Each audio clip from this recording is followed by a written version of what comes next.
I'm Mike Taylor, and welcome to episode 3 of Are You Done Yet? Today we have with us, as usual, Brian Quick, Hi, everybody. and we have special guest Tad Haas with Edison365. Hey, guys. Brian, you want to kick us off today? Episode 3, Are You Done Yet? Solving your work and project management challenges. And today we have a really special guest, Tad Haas. How you doing, Tad?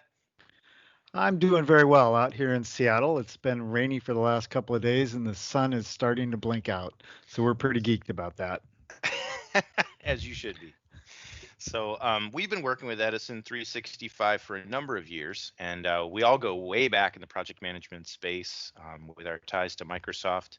And it's been great. Innovative E, Edison365 offer really innovative solutions to customers. Edison365 is really a broad tool, an add-on to Office 365, and offers ideation, business case, and project management. How's it going over there, Ted? Well, we've been very busy of late. And in fact, when you talk about the all-up suite, the way we like to think about it is really end-to-end transformation. Because as you know, everybody's busy trying to figure out how to react in this new world, and they need a way to capture those great ideas. They need to take innovations and accelerate them quickly, get through these processes and prove value in the project side. So for us, it's been great. It's been very, very busy.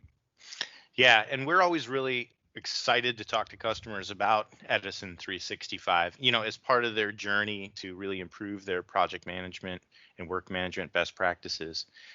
We've talked about it with two notable healthcare providers who are deployed on the tool. We've got some really great deployment at the Commonwealth of Massachusetts, and there's some really great other conversations that we've been having together. And it's always exciting to introduce new tools, but you guys have been working on what's next at Edison365 and really coming up with some innovative solutions. Well, as a company that's pretty focused on innovation and what's next and helping our customers do that, we're always trying to push the envelope a little bit. And one of the most interesting things of late has been this concept of open innovation, which some people think of as the crowdsourcing notion, but it's quite a bit more than that, in so much that giving enterprises the ability to structure their portfolio of project opportunities, innovations and all of that, but at the same time getting ideas from their key stakeholders, from their business partners, and in the case of nonprofits that we've been working with, their volunteers or schools. How do you go through and get students working in this?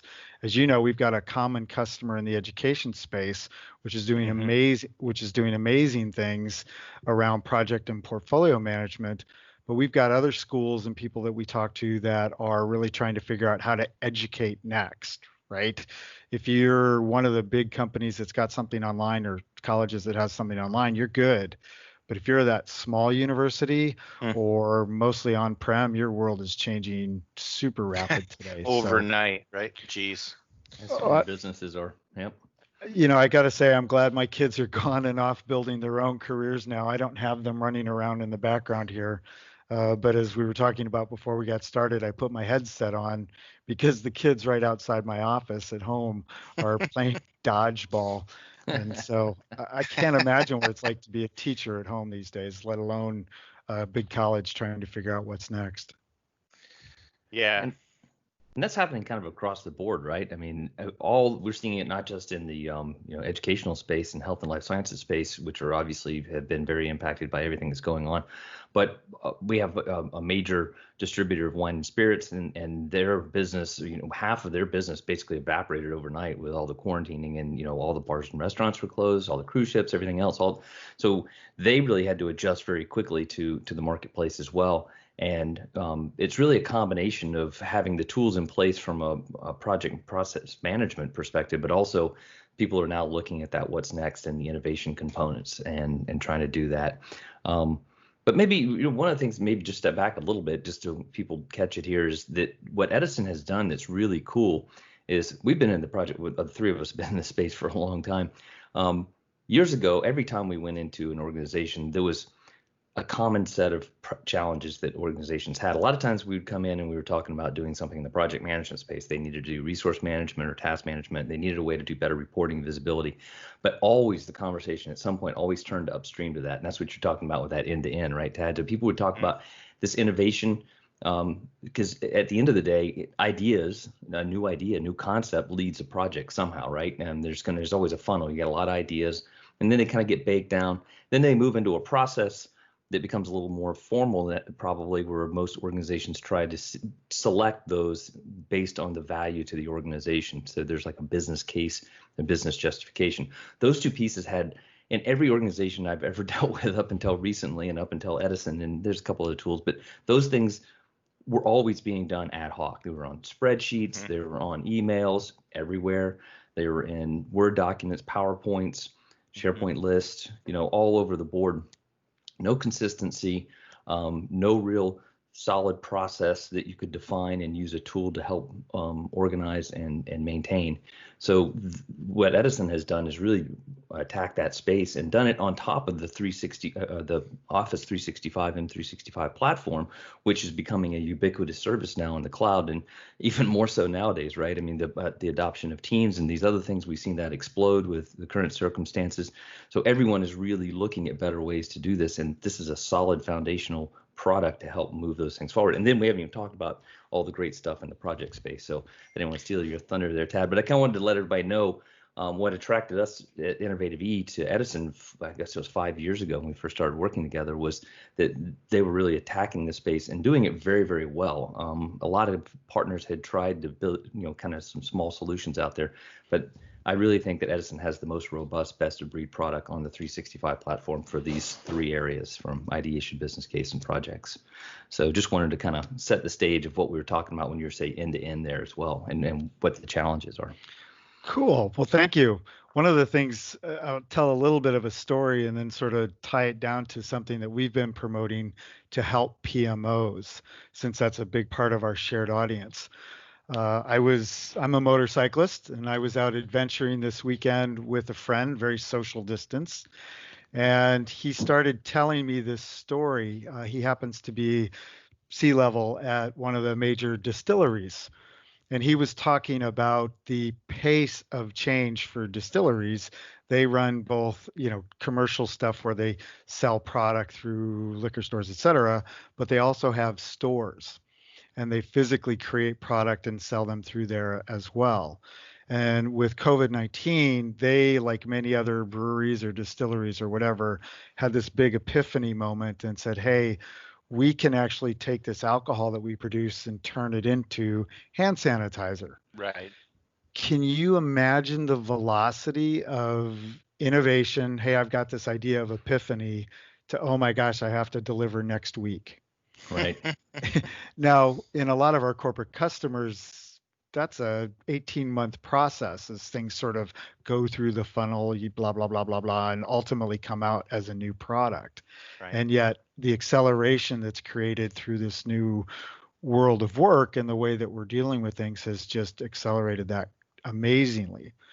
And so I tell the story because it was fun, and to actually sit down and listen to him tell the story. I'd seen some stuff online, but to actually go look at it and all of that was pretty cool.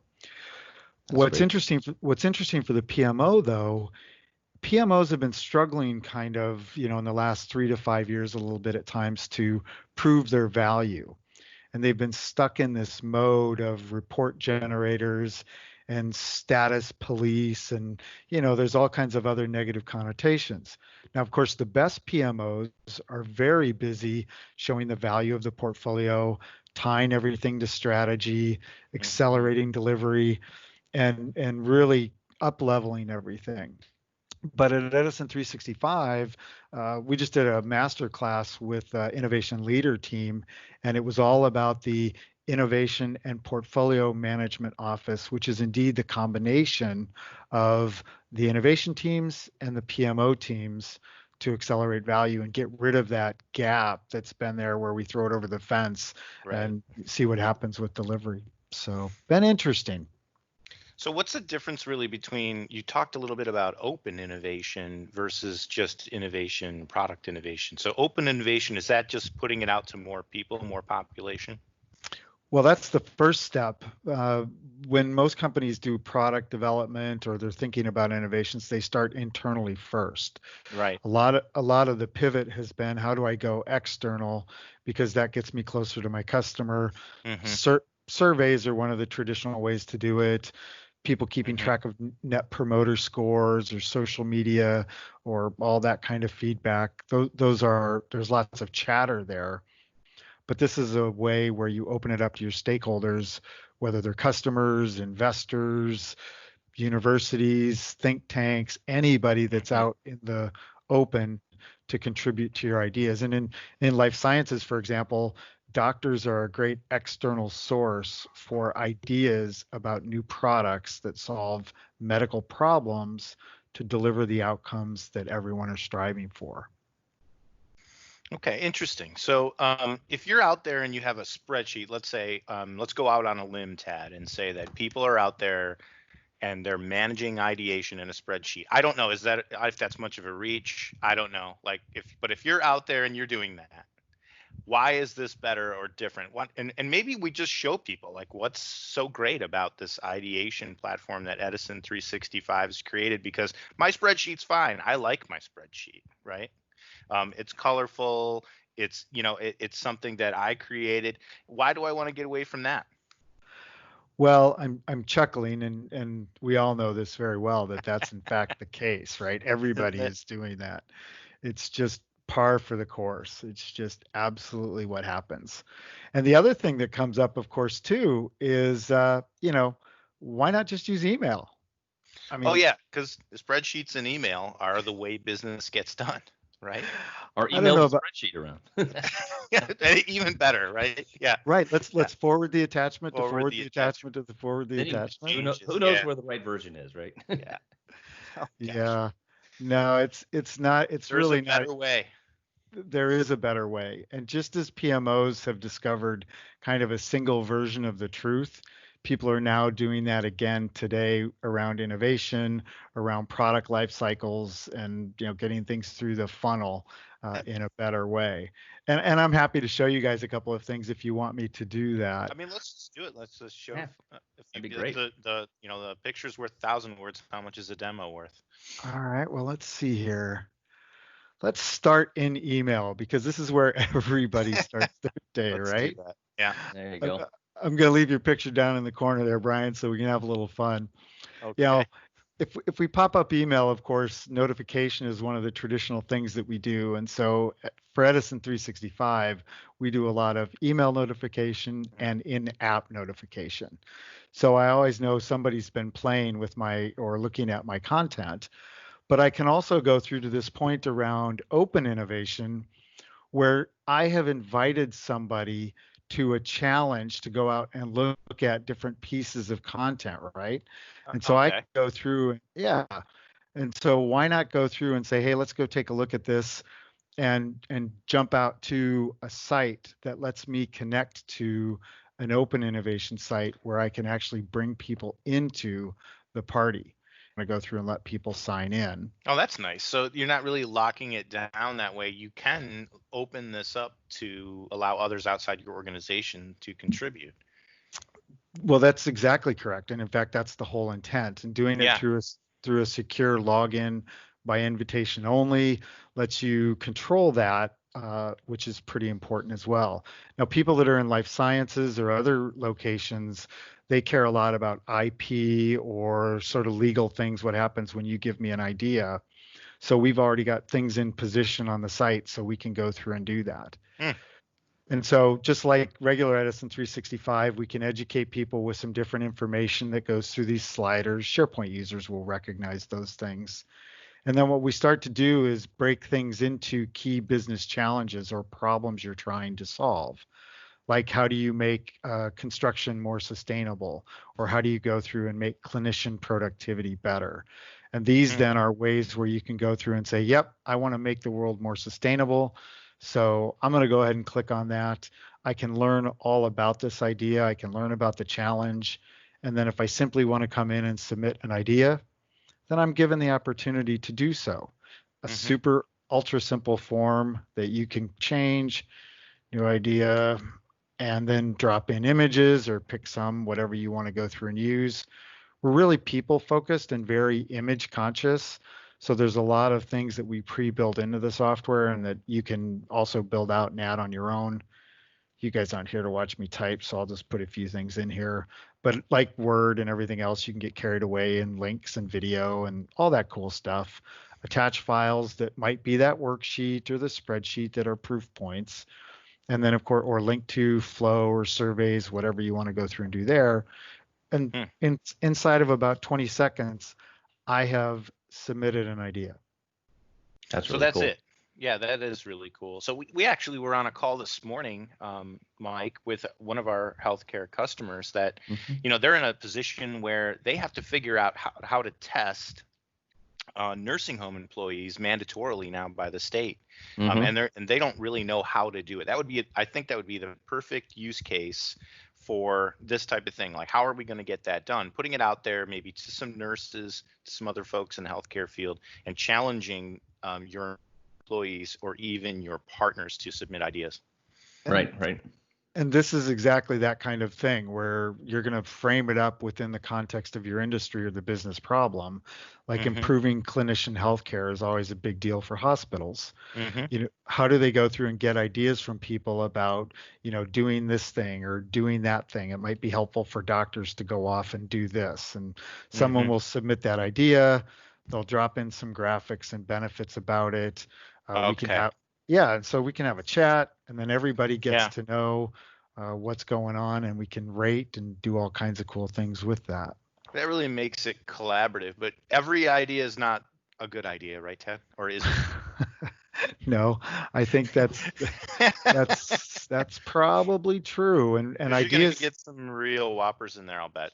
Like improve employee pay.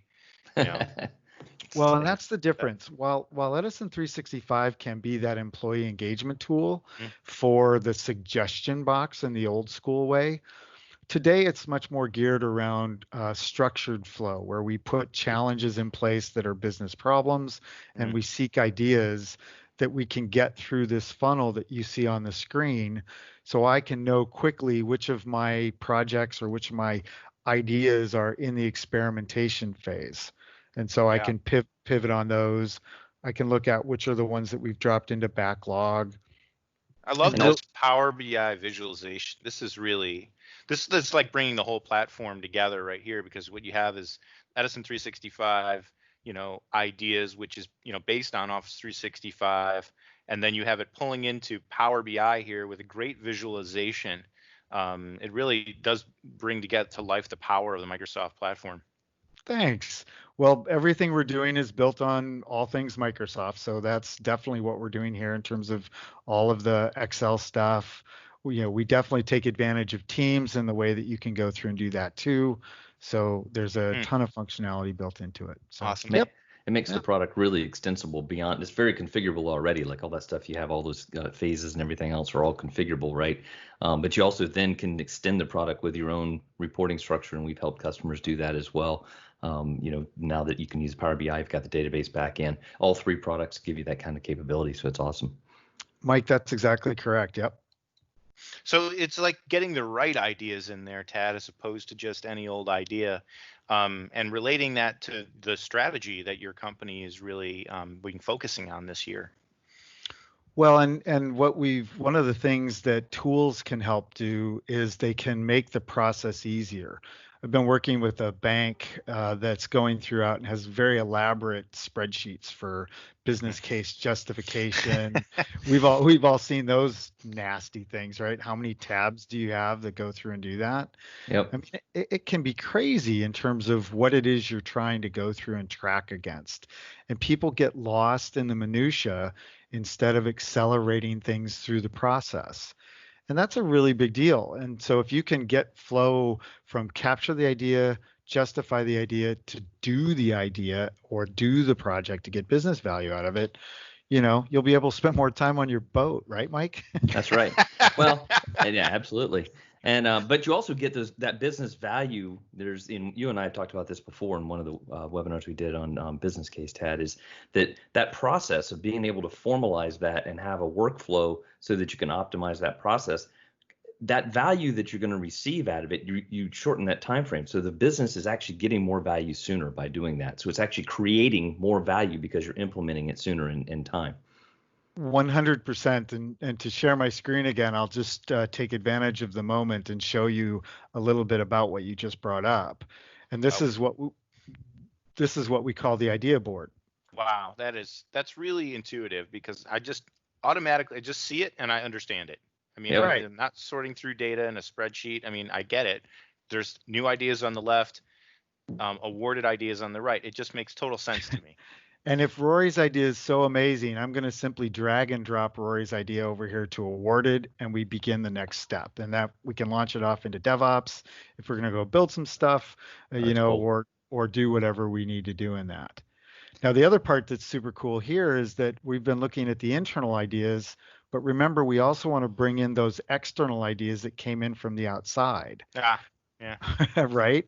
And so I've got a couple that are part of this challenge, and I can bring them in and then start to do the same sort of measures and involving team members and all the rest of the stuff that I want to do with that. I like the way that's separated from the internal and external, because, you want the external ideas, but it may, there may be tons of them in there and you want to triage them first. That's pretty nice. Yeah. And you also, at that point, that's when you get into like your systems and you like you said, security and information protection, IP, all that kind of stuff. So once you really start analyzing it, you're now there's some stuff in there that external entities don't need to see, or it would be inappropriate. Yeah, exactly. And you nailed it. And where internally, if I decide I want to, take Ivan and drop him onto my idea down here to help with Careful, the clean that's water. Your boss there, Ted. Yeah, I think he gets tired of my notifications from these demos because I always pick on Probably him. has a rule.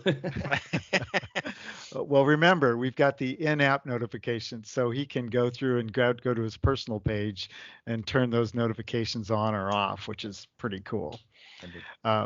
But that's part of the drag and drop. And the last thing I'll show here is just, when we're trying to make decisions as a company, as an executive team, as a PMO director, whatever my role, somebody has to come in and start to evaluate how good are these ideas, to your question. Right.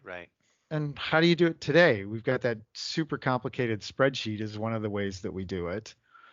But at Edison, we believe in simplifying things.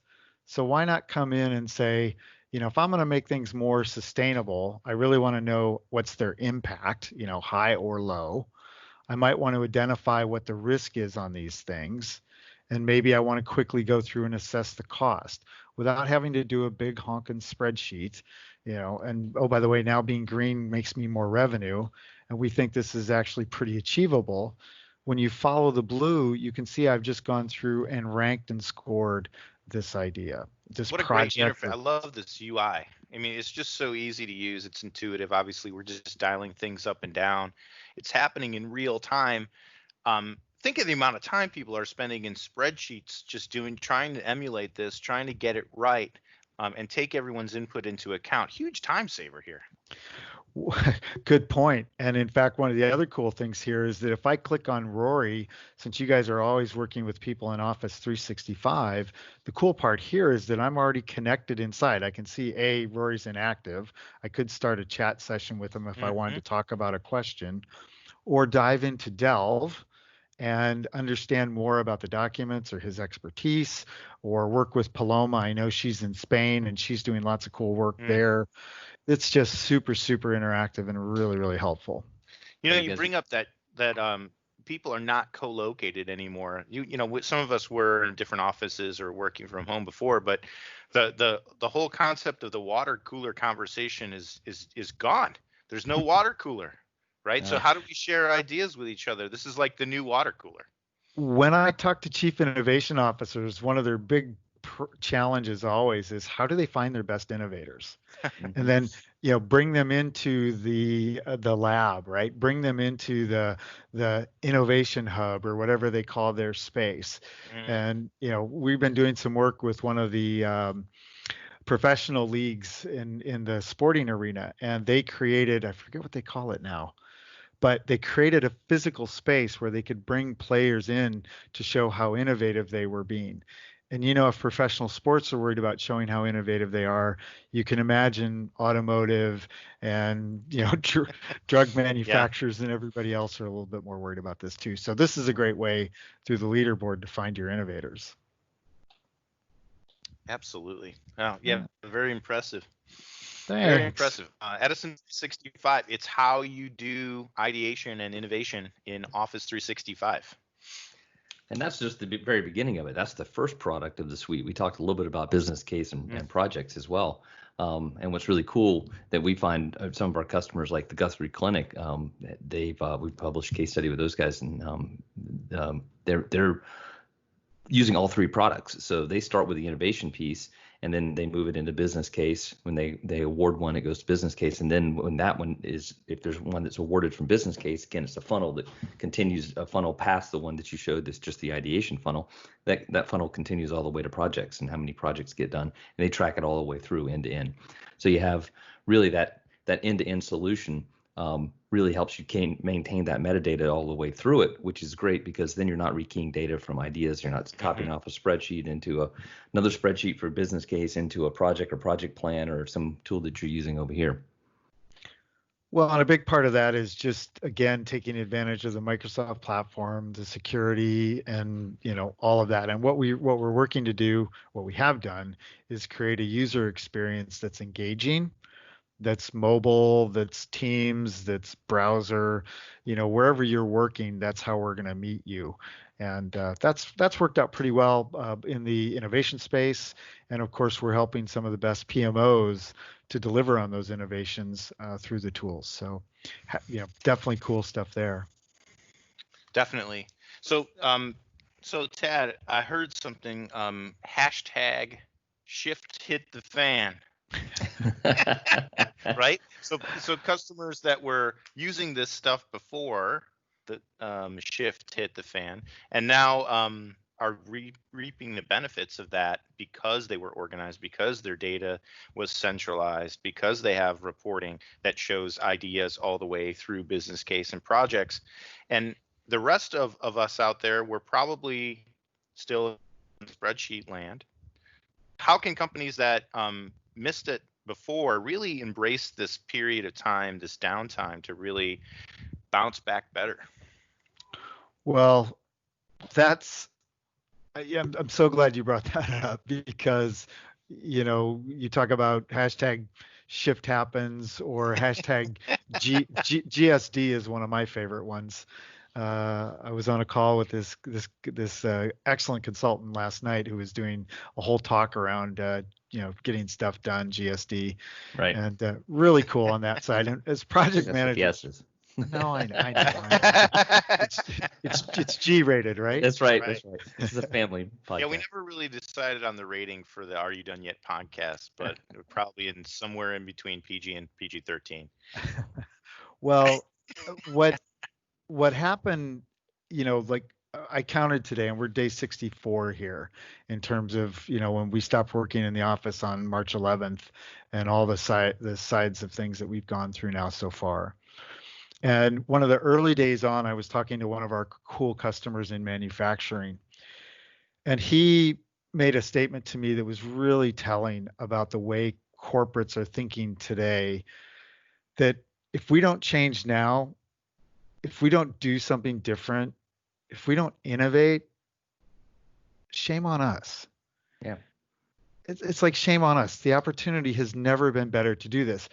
Absolutely, budgets got cut to the bone in some cases. Other people are still spending because their business is great. So obviously each company has their own story.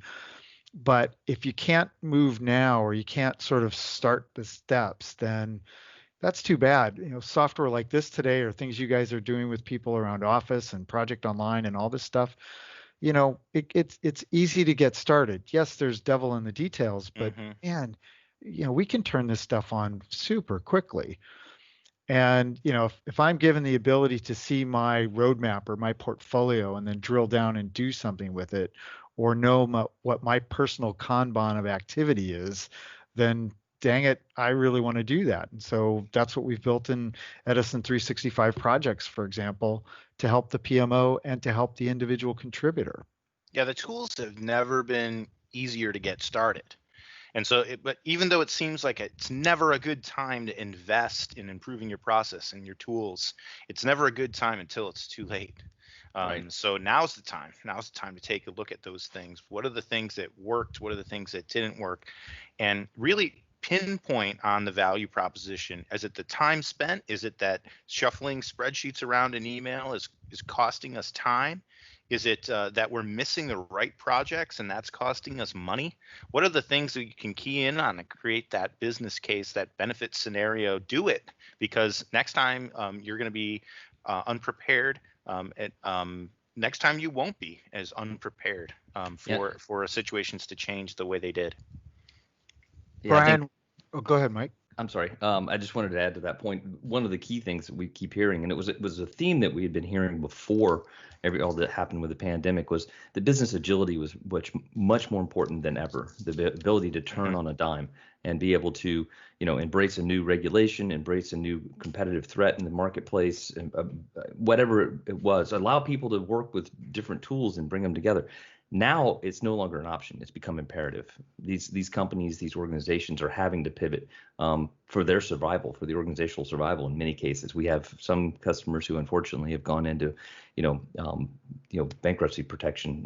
Hopefully they'll come out of it and everything will be fine. We have some customers, like you said, that are still doing very well because they're maybe in the health services or other types of services or software or whatever that's doing well.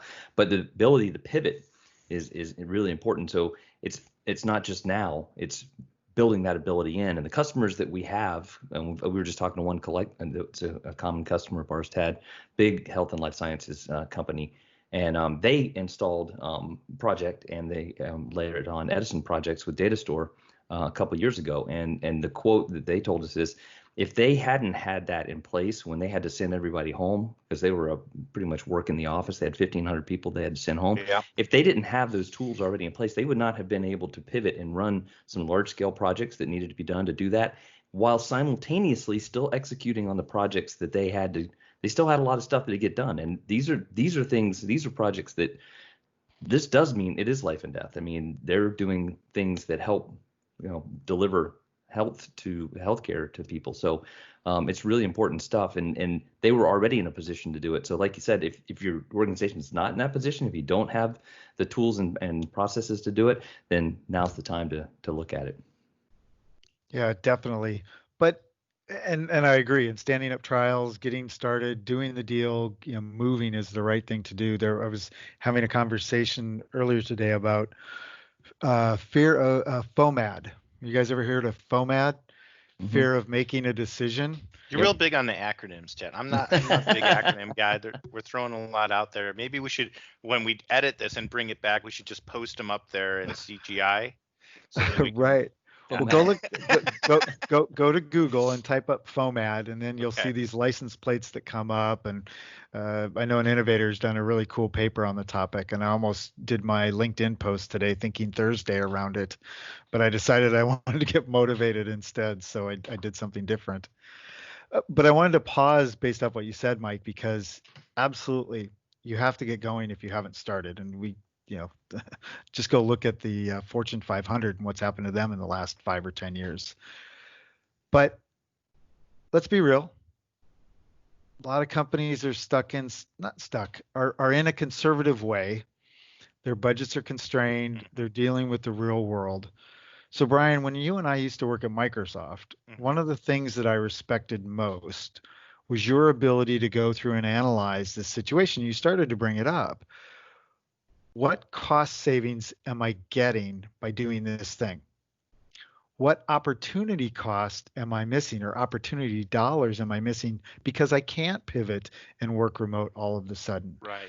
What's the real cost of doing nothing? I call it Connie to keep going on the acronym. That's another one. Cost of not implementing, or cost of doing nothing, right? Whatever you want to call it. Right. There's always those costs. And if you can dollarize those and be sensible about it, you can quickly prove to executives that, hey, we're not making a good decision by doing nothing. Let me show you why. Yeah, you're absolutely right about that. It's about taking the time to make the case. And some of us have more time now than we did before, and we're able to kind of get a perspective, take a step back, and say, what were we doing? What worked? What didn't work?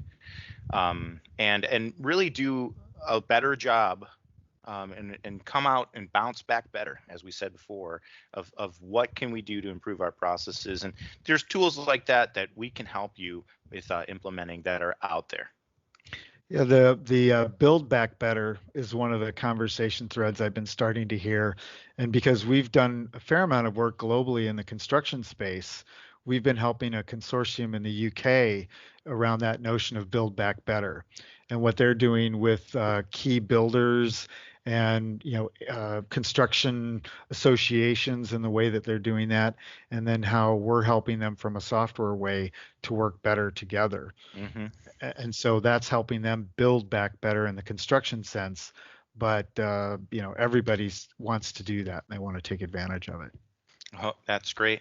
So one of the things we talk about with Office 365 and Edison 365 is the tight integration there with the two products. Like, you don't even really understand or know when you're leaving one or the other. It's just really one experience for customers. But really, another thing that Edison 365 leverages is Microsoft Azure Cloud. So, and that's because it hosts the data, the ancillary data that runs all of these additional experiences in an Azure SQL database, and it makes that available to Power BI. So if you're a Microsoft customer and you're already using Azure, this is a continuation of that. If you're thinking about going to Azure, this is a great way to kind of take a step in.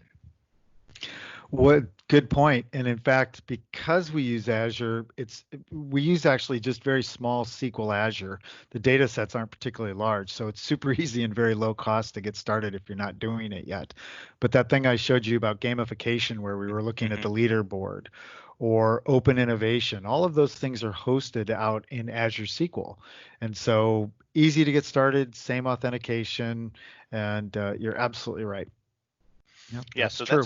that's a really good pro for the platform. Well, it's been a really great ride with you guys. I mean, we continue to have really innovative discussions about Edison 365 on the Microsoft platform with our customers. Thanks for doing what you do, Tad, and thanks for the great insights today. Well, thank you, Mike, Brian. It's really been great, and I look forward to the next time we get to talk about these things. We'll spend more time talking about boats and other fun stuff like that too, because I know you guys work hard and play hard, and well, that's Mike pretty spends important. a lot of really quality time on his boat, and I had the pleasure recently to do that. But I heard your time on your boat is not really what you consider quality time. Is that true? You had to bring that up. I have two stories about boats. The first time, you thought I would have learned my lesson after that. My dad sold me a bass fishing boat when I lived in Texas. And then here in Seattle, of course, we have great sailing in the Puget Sound and beautiful wind. And man, it's amazing. And I got my sailing certification. I thought, I'll go buy a sailboat. Oh, Dude, geez. it's so classic. The day you buy it and the day you sell it, those are the two happy days. So, So true. but yeah, but Mike, when you did the first boat videos you did in lockdown, I was just like, man, that is creative, interesting, and way fun. So yeah, do some more. I will. Yeah, I will. do It some. was fun. And then you got to get out here and we'll take a cruise and have a cigar. Sounds good. Thanks, guys. Well, thanks, Ted. That's been another episode 3 of Are You Done Yet? And we're never quite done in work and project management. So have a great day, everybody. Thanks for joining us. Till next time.